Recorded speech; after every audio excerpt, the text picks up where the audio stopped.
प्रकरण क्रमांक 2 लोकसंख्या भाग 2 यामधील व्हिडिओ क्रमांक 10 आपण आज बघणार आहोत.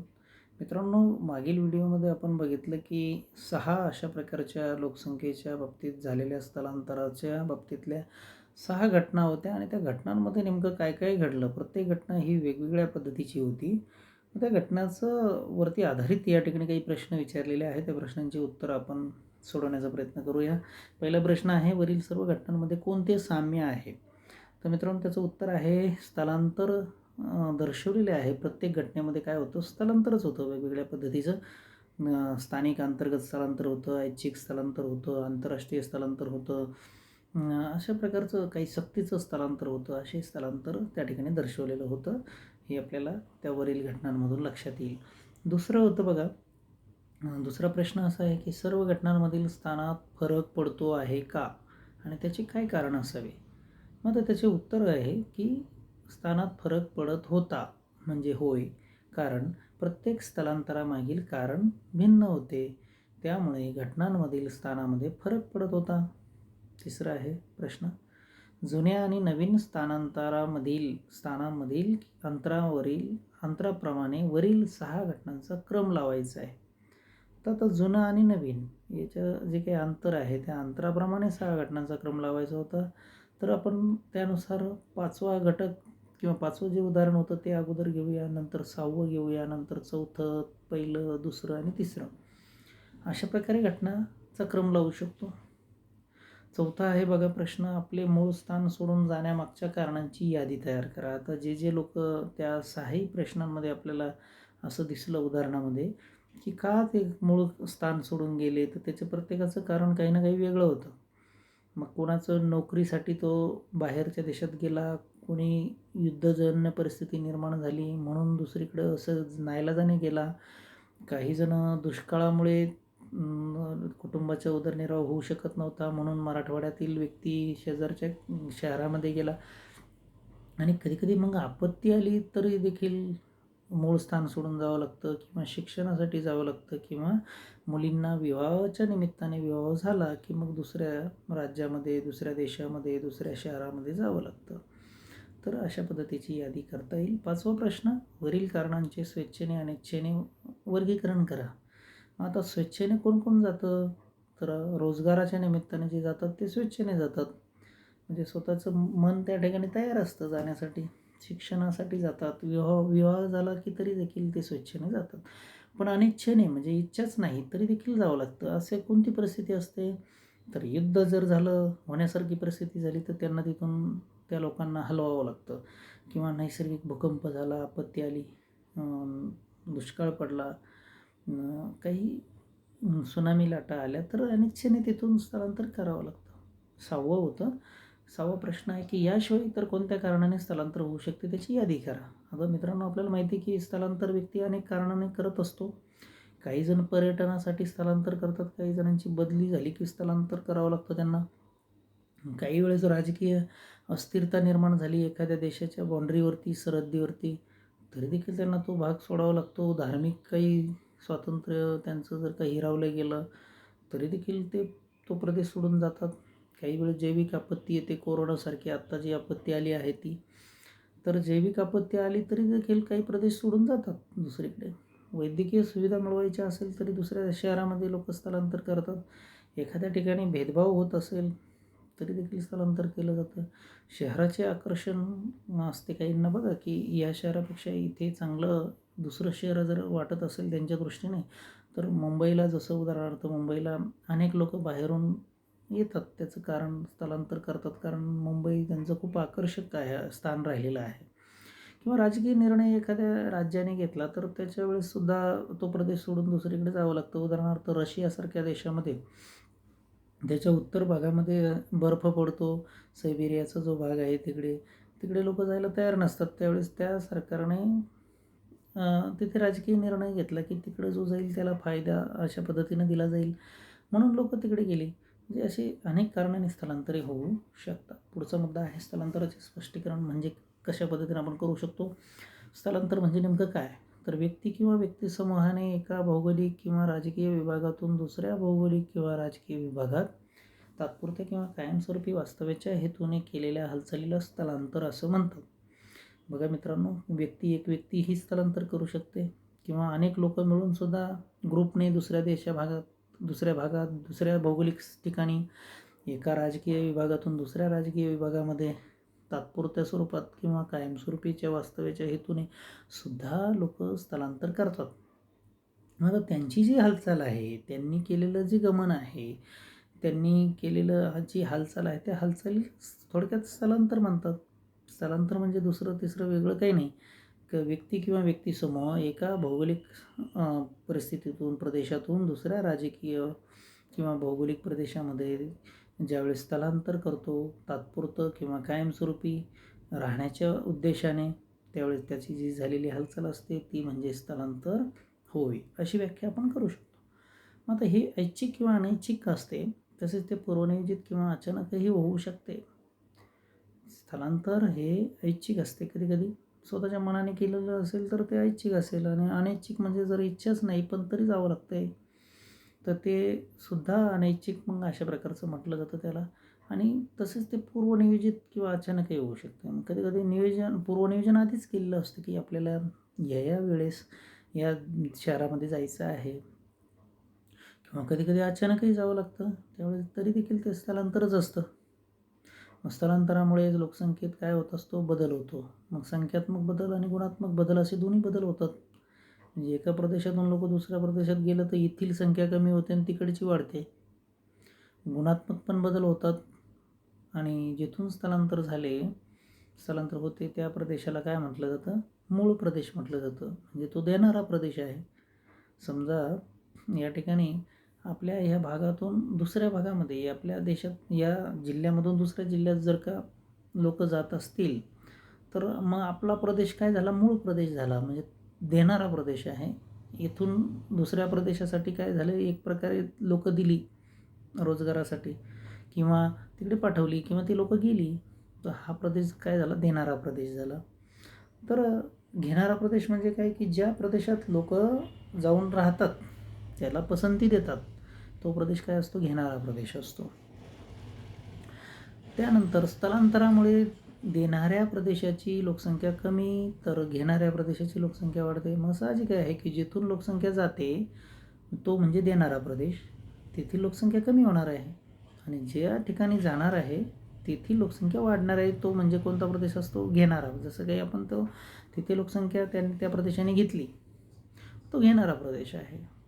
तसेच लोकसंख्येची मग अजून काय, घनता, वितरण, वयरचना, लिंगरचना बदलते, कारण स्थलांतरामुळे लोकसंख्येचे काय होते, एक प्रकारचं पुनर्वितरण होतं.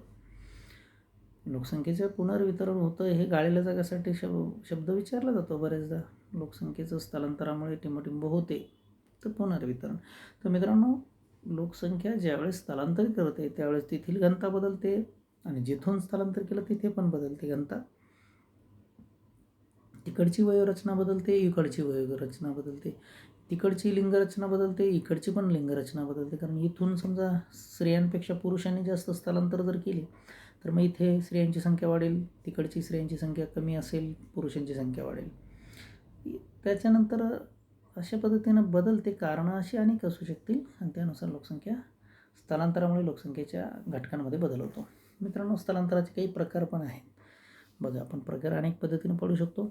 प्रदेशानुसार एक पहिला प्रकार आहे की तो प्रदेशानुसार आहे, आणि दुसरा कालावधीनुसार आहे. आता प्रदेशानुसार म्हणजे काय, की थोडक्यात अंतर्गत प्रदेशांमध्ये एखाद्या अंतर्गत भागातच जर का स्थलांतर होत असतील, म्हणजे देशातल्या देशात स्थलांतर होत असेल तर त्याला आपण देशांतर्गत स्थलांतर म्हणतो, म्हणजेच अंतर्गत स्थलांतर म्हणतो. आणि जर का एका देशातून दुसऱ्या देशामध्ये स्थलांतर होत असेल तर त्याला आपण बाह्य स्थलांतर असं म्हणतो. म्हणजे असा जो काही स्थलांतराचा प्रकार आहे तो म्हणजे प्रदेशानुसार त्याला तो पाडलेला आहे. आणि दुसरा आहे कालावधीनुसार सुद्धा स्थलांतराचे काही प्रकार पडतात. उदाहरणार्थ अल्पकालीन स्थलांतर. काही लोक थोड्या काळासाठीच एका ठिकाणाहून दुसऱ्या ठिकाणी जातात आणि परत माघारी येतात, मग ते झालं अल्पकालीन स्थलांतर. त्याला आपण हंगामी स्थलांतर असंही म्हणू शकतो.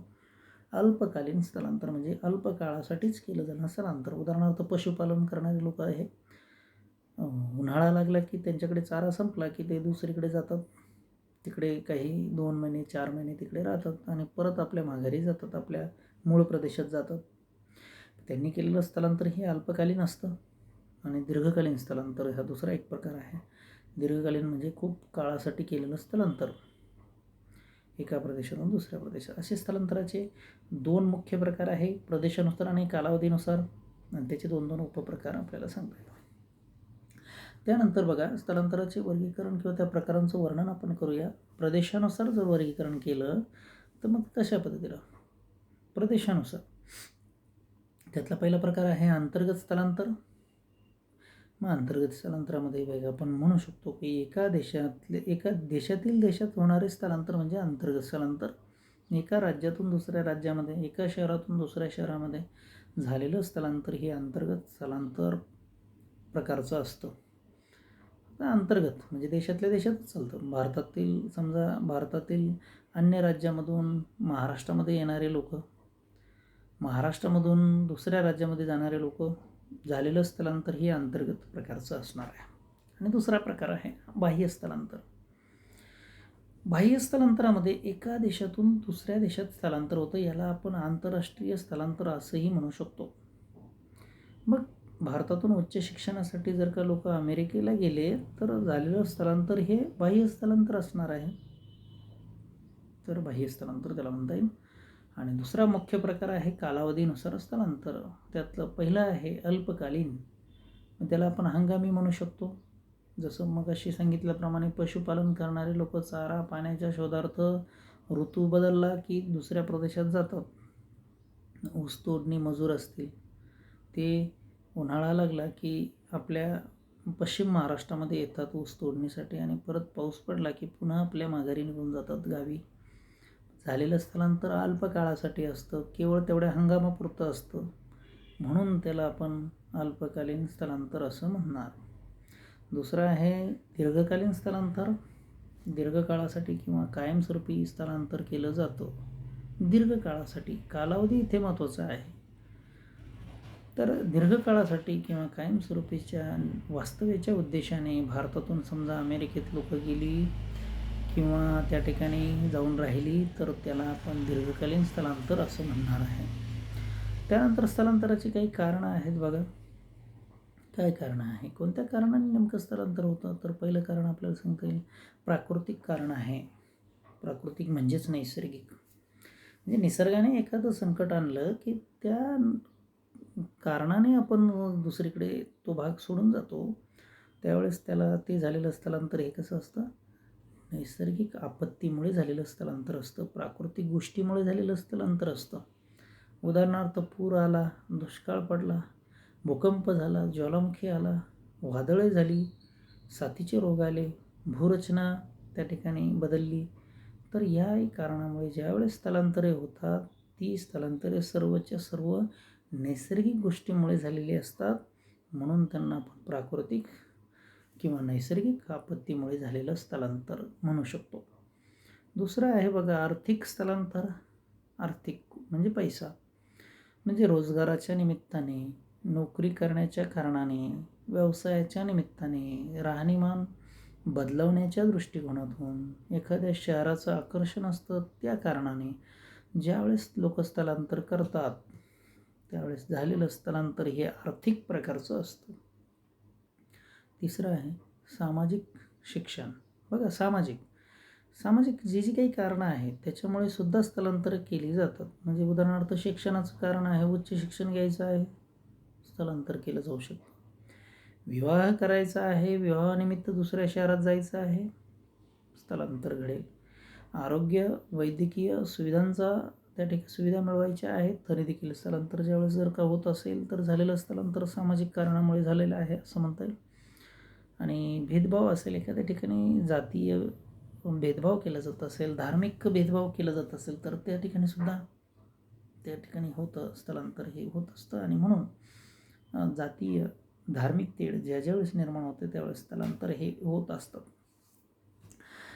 राजकीय हेही कारण असतं. चौथं, युद्ध जर का जन्य परिस्थिती निर्माण झाली, राजकीय निर्णय घेतला, फाळणी होणार असेल एखाद्या प्रदेशाची, नवीन प्रदेशाची निर्मिती होणार असेल तरी देखील स्थलांतर हे केलं जातं.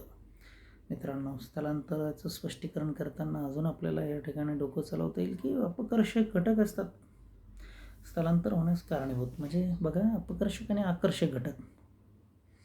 आता दोन्हीमध्ये काय फरक आहे? अपकर्षक घटक म्हणजे जे घटक लोकसंख्येला दुसऱ्या प्रदेशात जाण्यास भाग पाडतात, असे घटक म्हणजे अपकर्षक घटक होय.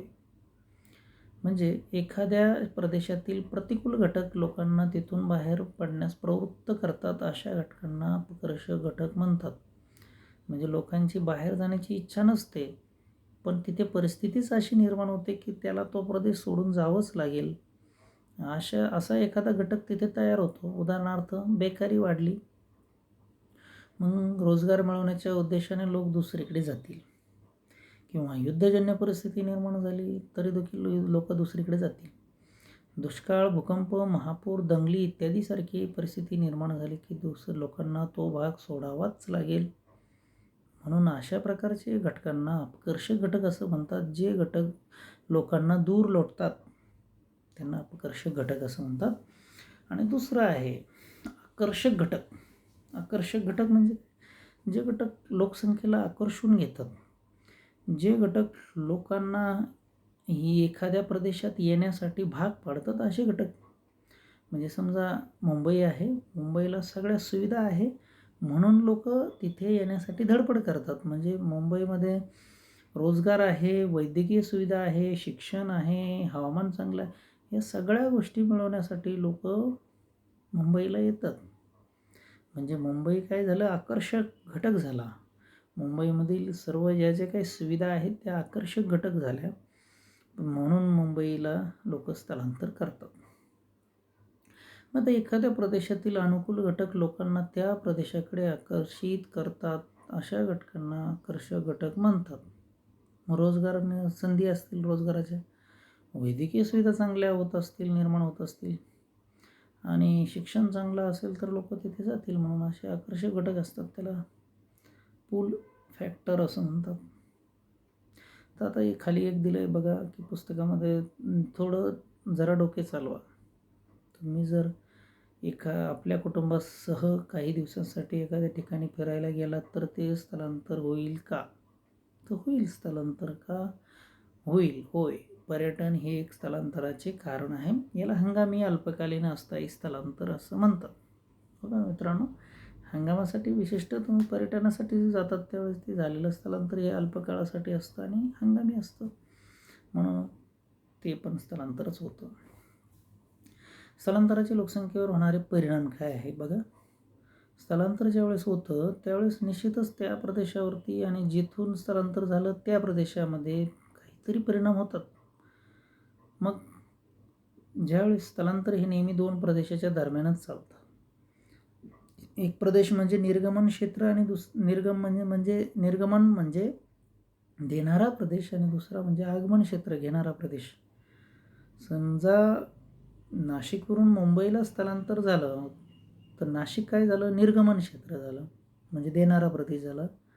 आणि मुंबईला झालं म्हणजे तो प्रदेश काय झाला, आगमन क्षेत्र झालं, घेणारा प्रदेश झाला. या दोन्ही प्रदेशावर स्थलांतराचे अनुकूल आणि प्रतिकूल परिणाम हे निश्चित होतात. कारण जेथे स्थलांतर होतं तेथेही परिणाम होतो, आणि जेथून स्थलांतर होतं तेथेही लोकसंख्येवर काहीतरी परिणाम होतो, वाईट, चांगला वाईट. मग आता देणारा प्रदेश, समजा नाशिक हा देणारा, नाशिकवरून लोक दुसऱ्या जिल्ह्यामध्ये जात चालले आहेत, स्थलांतर करत आहेत.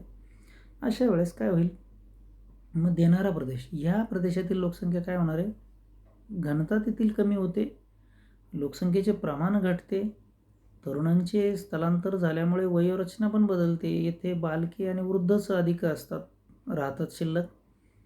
जे मधला वयोगट तरुण जे असतो तो तरुण वर्ग दुसरीकडे गेला तर साहजिकच इथे वृद्ध बालकांची संख्या वाढेल. पुरुषांचे स्थलांतर जास्त असल्यामुळे लिंग गुणोत्तर बदलते, स्त्रियांची संख्या जास्त असते. जर का नाशिकवरून जास्तीत जास्त पुरुषांनी मुंबईला स्थलांतर केलं तर साहजिकच नाशिकला स्त्रियांची संख्या काय होईल, वाढेल. जसं उदाहरणार्थ केरळ राज्यामध्ये झालं की केरळमधून जास्तीत जास्त पुरुषांनी वेगवेगळ्या देशांमध्ये स्थलांतर केल्यामुळे तिथे स्त्रियांची संख्या आज मितीला जास्त आहे. म्हणून हा बदल तो त्या ठिकाणी होणार आहे. देणाऱ्या प्रदेशातील लिंग गुणोत्तर कमी होणार आहे, बदलणार आहे. स्त्रियांची संख्या वाढणार आहे, वयरचना बदलणार आहे. 5वा घटक आहे की सोयीसुविधा वापराविना कमी वापरल्यामुळे त्यावर झालेला खर्च अनावश्यक असेल.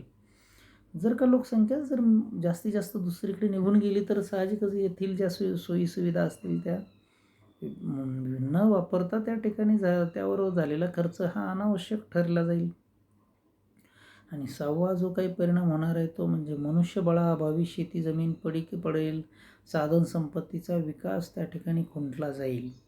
म्हणजे जो विकास येथील व्हायला पाहिजे होता तो मनुष्यबळ इथलं काम करणारे लोक दुसरीकडे गेल्यामुळे इथे जी जमीन पिकायला पाहिजे होती, पिकवायला पाहिजे होती ती पडीक राहील. परिणामी त्या प्रदेशाचा विकास हा खुंटेल, म्हणजे देणाऱ्या प्रदेशाचा. जिथून दुसरीकडे लोक निघून चालले आहेत त्या ठिकाणच्या प्रदेशावरती त्याचा विपरीत परिणाम होईल. घेणारा प्रदेश मग समजा मुंबई आहे. आता ह्या प्रदेशात काय होईल बदल तेथील लोकसंख्येमध्ये? या प्रदेशातील लोकसंख्या व लोकसंख्या घनता वाढेल. तिथे साहजिक आहे की लोक जर बाहेरून तिथे येत आहे तर लोकसंख्याही वाढेल आणि घनता पण वाढेल, की दर चौरस किलोमीटरमध्ये राहणाऱ्या लोकांचं प्रमाण खूप जास्त वाढेल. दुसरा परिणाम असा होईल की कार्यशील लोकसंख्येचे प्रमाण मनुष्यबळ वाढते. कारण आलेले लोक हे कष्ट करणारे असतात, 15 ते 59 वयोगटातले असतात, म्हणून या ठिकाणी मनुष्यबळ हे कार्यकारी लोकसंख्येचं वाढेल. तिसरं, तरुणांचे स्थलांतर झाल्यामुळे वयरचना बदलते. येथे तरुण कामकरी वयोगट अधिक होतो, म्हणजे वयरचनेमध्ये बदल होणार आहे. जास्तीत जास्त मधल्या वयोगटातले लोक संख्या या ठिकाणी वाढणार आहे. 5वं होईल चौथं, पुरुषांचे स्थलांतर जास्त, त्यामुळे लिंग गुणोत्तर बदलते. पुरुषांची संख्या इथे जास्त दिसते. उदाहरणार्थ मुंबई बघा, पुरुष जास्त आहे. UP, बिहार इकडनं तिकडनं आलेल्या लोकांमध्ये पुरुषच जास्त आहे. परिणामी मुंबईमध्ये मग पुरुषांच्या तुलनेत स्त्रियांची संख्या कमी दिसते आणि पुरुष जास्त दिसतात, म्हणजे लिंग गुणोत्तर बदलतं. 5वं आहे, अतिरिक्त लोकसंख्येमुळे मूलभूत सोयीसुविधांवर ताण पडतो, अपुऱ्या पडतात. उदाहरणार्थ शासनाला जे काही सुविधा लोकांना पुरवायच्या आहे, घरांच्या, पाणी पुरवठ्याच्या, वाहतुकीच्या किंवा आरोग्य, शिक्षण, वीज इत्यादी ज्या महत्त्वाच्या सुविधा असतात त्या पुरवल्या जाऊ शकत नाही किंवा त्या पुरवण्यामध्ये शासनाला अडचणी येतात. कारण लोकसंख्या एवढी भरमसाठ वाढली तर मग शासन काय करणार? 6वं आहे, शहरालगतच्या शेतजमिनीचे प्रमाण कमी होते. बिगर शेती कामासाठी जमिनीचा वापर वाढतो. मग काय होतं की शहराच्या लगत झोपडपट्ट्या वाढतात. जी जमीन शेतीखाली आली असती ती जमीन त्या ठिकाणी बिगर शेती कामासाठी वापर होतो तिचा, म्हणजे जमिनीचं प्रमाण घटतं. 7वा परिणाम असा होतो की राहत्या जागेची टंचाई निर्माण होते. घरांच्या किमती प्रचंड किमती वाढतात, कारण लोकसंख्या जशी वाढेल तशी घरांना किमती वाढणार आहे. आणि 8वं आहे, आर्थिक विषमता वाढते. आर्थिक विषमता खूप विषम अशा पद्धतीची आर्थिक परिस्थिती निर्माण होते. पैसा हा त्या ठिकाणी पुरेपूर लोकांना सगळ्यांना मिळेलच असं नाही. आणि 9वं आहे, बेकारी वाढू शकते याच्यामुळे. लोकसंख्या वाढल्याने गुन्हेगारी प्रवृत्ती वाढू शकते, प्रदूषण होऊ शकतं, झोपडपट्ट्यांमध्ये वाढ होऊ शकते. असे बरेच परिणाम, ज्या प्रदेशामध्ये लोकसंख्या प्रचंड वाढते त्या प्रदेशामध्ये किंवा स्थलांतरित होऊन येते त्यावेळेस त्या प्रदेशामध्ये अशा खूप साऱ्या समस्या निर्माण होतात. म्हणजे घेणाऱ्या प्रदेशातही समस्या निर्माण होतात आणि जेथून देणारा प्रदेश म्हणजे जेथून दुसरीकडे स्थलांतर झालं अशाही प्रदेशामध्ये त्या ठिकाणी मोठ्या प्रमाणावर अशा समस्या निर्माण होतात. अशा पद्धतीनं 2ऱ्या क्रमांकाचं प्रकरण आपलं लोकसंख्या भूगोल भाग 2 हे प्रकरण आपलं या ठिकाणी समाप्त झालं आहे. विद्यार्थी मित्रांनो, या व्हिडिओ चांगल्या पद्धतीनं बघा, आकलन करून घ्या आणि जास्तीत जास्त त्याचा अभ्यास करा. या ठिकाणी आपण थांबूया. नेक्स्ट व्हिडिओमध्ये आपण प्रकरण क्रमांक 3 पाहणार आहोत. तोपर्यंत आपण थांबूया. धन्यवाद.